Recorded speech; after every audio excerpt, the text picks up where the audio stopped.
Bonjour à tous et bienvenue sur cette nouvelle vidéo. La fois dernière, on a parlé d'OBS et plus particulièrement de son plugin Sound Record qui permet d'enregistrer chaque scène séparément dans un fichier vidéo.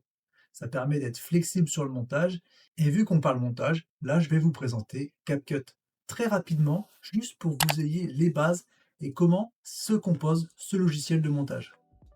Alors c'est parti, où est-ce qu'on arrive quand on ouvre CapCut?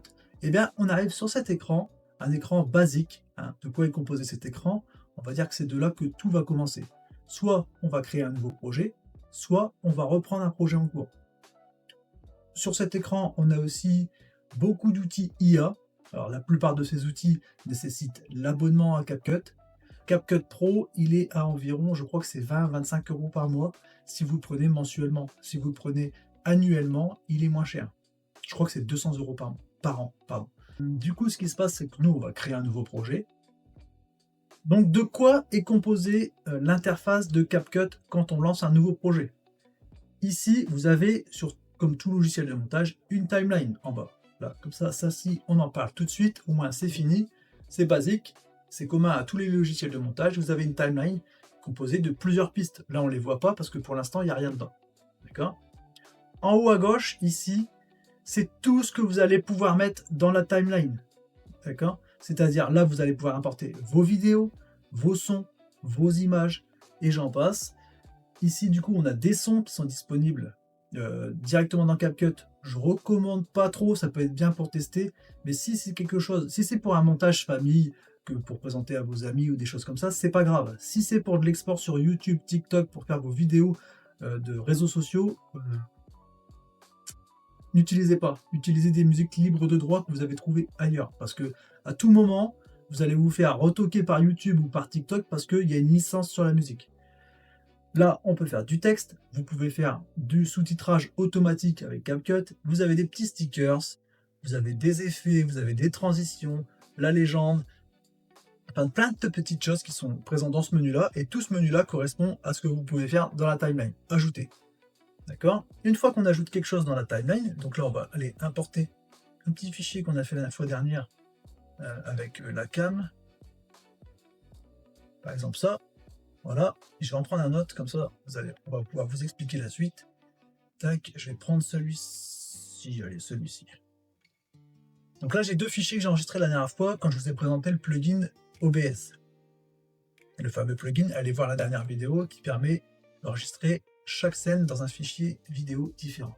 Vous voyez vos fichiers, là, vous pouvez les glisser, les déposer dans la timeline. D'accord? Si j'en mets un deuxième, on va voir tout de suite qu'il y a plusieurs pistes possibles, et paf. La piste du dessus superpose celle du dessous. C'est-à-dire que si je veux voir ce qu'il y a en dessous, soit il faut que je la décale. Vous voyez, là, je vois ce qu'il y a en dessous. Si je la remets, je vois ce qu'il y a au-dessus. Soit on utilise des masques. Je ne vous présente pas ça tout de suite, on verra ça plus tard. Soit on masque cette partie-là. Là, j'appuie sur un raccourci clavier, un CV. Voilà, là, je viens de masquer cette scène-là. Mais j'ai pas masqué toute la piste, j'ai masqué uniquement ce morceau-là, vous voyez. Et là, on voit la partie du dessous. Voilà. En haut, ici, au milieu, on a donc la prévisualisation de ce qu'on a dans la timeline, où se situe le curseur si je suis dans la timeline, ou là où se situe la barre blanche si je ne suis pas dans la timeline. Là, ce qu'on voit à l'écran, c'est ce qui se passe au niveau de la barre blanche. Si je reviens dans la timeline, on va voir le curseur, vous voyez. Tac. Voilà, forcément ça bouge pas parce qu'il ne se passait rien à l'écran. Vous voyez, là ça bouge. Et ensuite à droite ici, pour l'instant il n'y a pas grand chose. On a juste les informations du projet. Mais si je clique sur un morceau qui est dans la timeline, je vais avoir accès à ces détails et je vais pouvoir régler tout par rapport à ce morceau. C'est-à-dire l'échelle, je vais pouvoir le réduire. Vous voyez, par exemple, pour parler la dernière fois que je vais pouvoir monter comme je veux. Imaginons que je mette ce morceau-là en dessous, je vais mettre celui-ci au-dessus. Voilà, et ma cam, je vais pouvoir par exemple la réduire et la mettre ici. Et là, je peux faire ce que je veux. Donc on peut régler des choses par rapport au son, par rapport à la vitesse de lecture, on peut l'accélérer, faire un timelapse, faire une accélération.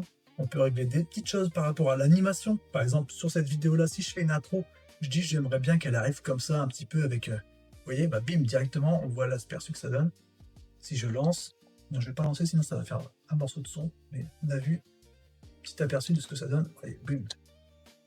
Ensuite, on a plein d'outils IA présents aussi à l'intérieur. Vous voyez, si je descends, toutes les petites choses où il y a une espèce de petit diamant là, barré, coché, c'est le compte pro. Il faut s'abonner pour pouvoir l'utiliser. Vous voyez, par exemple, sur mon extrait vidéo, si la caméra tremblait ou quelque chose comme ça à l'image, je peux faire une stabilisation logicielle.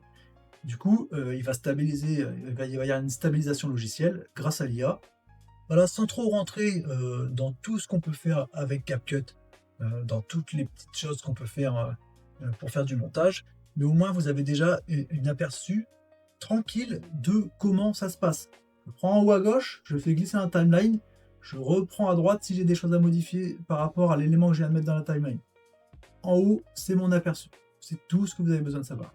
Après, essayez de trafiquer un petit peu, de bidouiller, c'est comme ça qu'on apprend. Et si vous avez des problèmes, bah, vous laissez un commentaire. Et s'il faut, et ben on fera une vidéo beaucoup plus complète sur tous les petits trucs à savoir dans CapCut. Et puis bah, si ça vous plaît, bah, vous laissez un petit like, vous vous abonnez, et on se retrouve une prochaine fois pour un tout autre thème ou pas. Allez, à bientôt, bonne journée, ciao ciao.